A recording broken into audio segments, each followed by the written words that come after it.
So I run a pen testing company because it's so much fun. You know, I started hacking back in the 1970s for the challenge, the seduction of adventure, and the pursuit of knowledge. It wasn't about the money. It wasn't about, causing any sort of harm. I just loved solving the puzzle. I had this real passion for learning about technology, phones, pulling pranks, and this sort of thing. So after getting myself into a lot of trouble and years passing, the industry changed. The ARPANET became the internet, and now companies had a need for security testing. So naturally, I fell into this field of doing ethical hacking. And what a greater thing. It's almost like Pablo Escobar becoming a pharmacist. So I really run a pen testing company. It's really not about the money for me.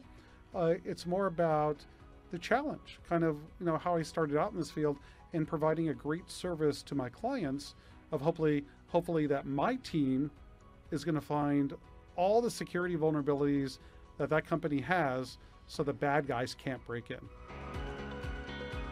What's my favorite pen test? Well, I have so many because I do pen testing all the time. It's like my second love. And most recently I did a pen test on a client, and what was unique about this pen test, it was the first time where I was able to exfiltrate their information, not by getting onto their computer systems and copying the information over the internet to some server in the cloud. I was actually able to steal their cloud.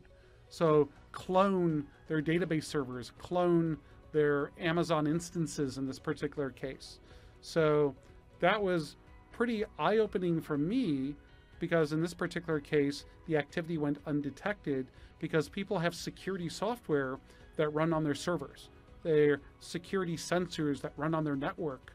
But what about if you just steal their cloud and they just don't see it because it's invisible? Are there hacks that people have forgotten about? Absolutely. It's not that people have forgotten about it. I think it's more that people just simply don't know about it. Recently, I did 2 videos for KnowBe4, and what these videos were was demonstrating a hack called Ransom Cloud. And Ransom Cloud was created by a friend of mine, Chemo Alonso, with Telefonica back 2 years ago.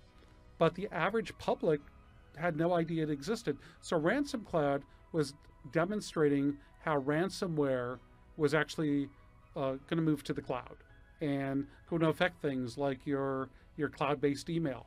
So in this particular demonstration, I show how a hacker could do a phishing attack, gain control of your Outlook 365 account, and encrypt your email. And unless you paid the bad guy the ransom, you don't get your email back. Another cool demonstration that I showed recently, and this has been known in the security community for quite some time, is how to get around two-factor authentication by fooling the user. Because a lot of people think that two-factor authentication is the silver bullet to stop phishing attacks, when it really isn't, because I could still fool you, and even if you have two-factor authentication, get access to your account.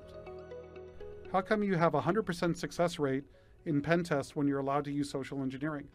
It's true. When I am allowed to use social engineering in scope of a pen test, our success rate since 2004, that's when I started this company, we've always gotten in. And that's because we could always find at least one person inside the company that's going to comply with our request.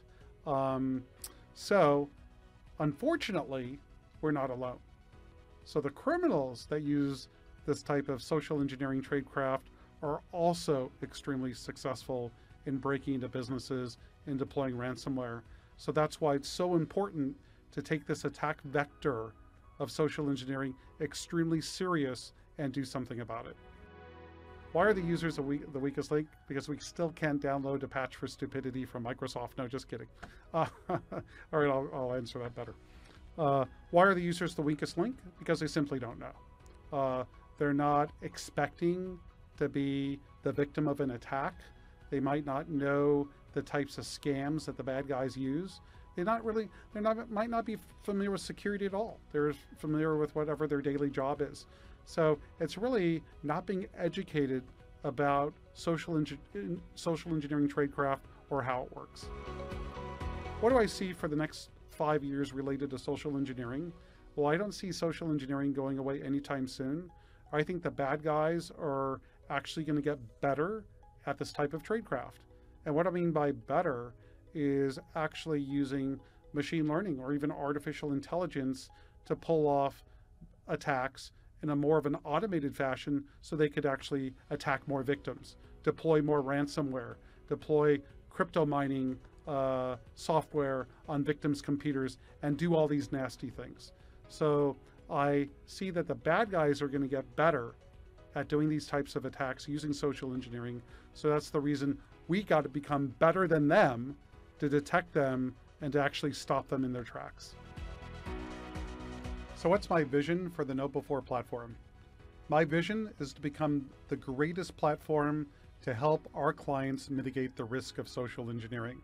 And that involves our future projects with machine learning and artificial intelligence, and really helping our clients get the content they need, especially when it involves security awareness training, helping our clients have the best simulated attacks so they can inoculate their people, and using the best of breed technologies to help our clients do that and have great support.